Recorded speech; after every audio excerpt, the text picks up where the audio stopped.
When I was a kid, I always felt like my mom was lying. I'd hear her telling stories to people. I'd be thinking, why is she saying that? That's not true. That's not the way that it happened.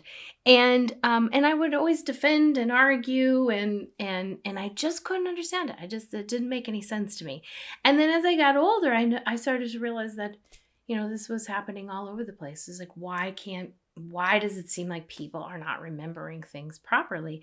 And I always defended myself and stood up for myself and argued my point. And of course, then they did the same. They stood up for themselves and argued their point, and it never really got anywhere. So when I started on my healing journey, one of the practices that I was doing was not being reactive and not defending yourself, right? Just being able to sit with whatever discomfort you're having. So if somebody is saying something that you don't like, instead of going at them and then they go at you and then it turns into this thing, just sit there and be with it and ask yourself why you feel upset, right? Because you're going to learn something about yourself. And so I was sitting there this one time, and my daughter was telling someone a story. And my daughter went to school for a couple years in the beginning, kindergarten, first grade. And then I homeschooled her, but she went back to school briefly around fifth grade when life was completely falling apart. And my foundation was shaking and I didn't even know how to show up and get out of bed in the morning. So I had sent her back to school. Well, this is all these years later, and she's telling someone this story about she used to have to get up in the morning and iron her uniforms. And I immediately got upset. And I thought, well, that's not true. I used to iron all the stuff. I ironed everybody's clothes and for work and school and all of those kinds of things. And so instead of defending myself or telling her she was wrong or anything like that, like I said, I was practicing this not reacting.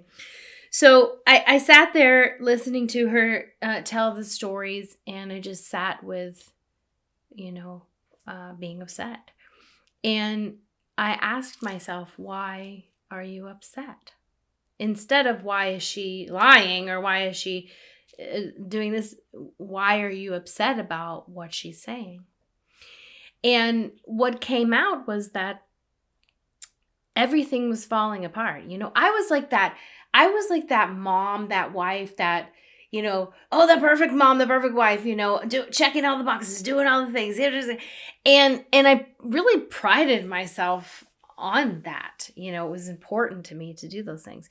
And here I was, everything was falling apart. I could barely get out of bed. Some days I was spending most of the day in the closet crying, and I wasn't really showing up. My daughter had me there her whole life, and now I'm just kind of dropping out of the picture here. And I was really struggling. So, the one thing that I was doing was ironing those clothes. You see? And so that's why it became important to me. And that's what we're defending, not defending the thing or the action or what happened, but we're defending the feeling or the thing that we thought, we were getting or doing in the middle of that. So I sat there, and then I realized that, her life was falling apart too. And she was having an experience with that as well.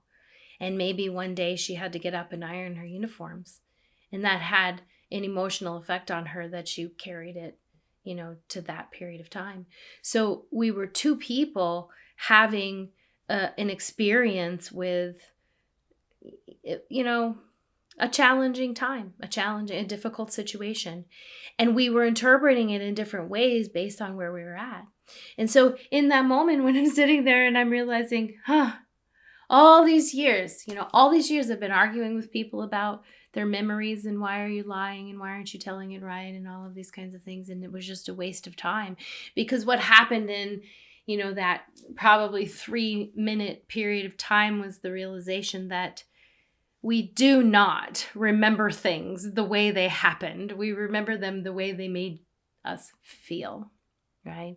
So whatever you were working on at the time, it had an effect. And it's staying with you all these years later because it's unprocessed material. So when we and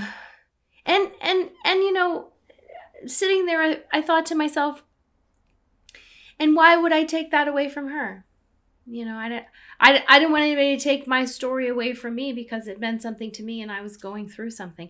Why would I want to take her story away from her, or what she was going through, or allowing her to have that story so one day she can look at that story and see why she felt the way that she felt.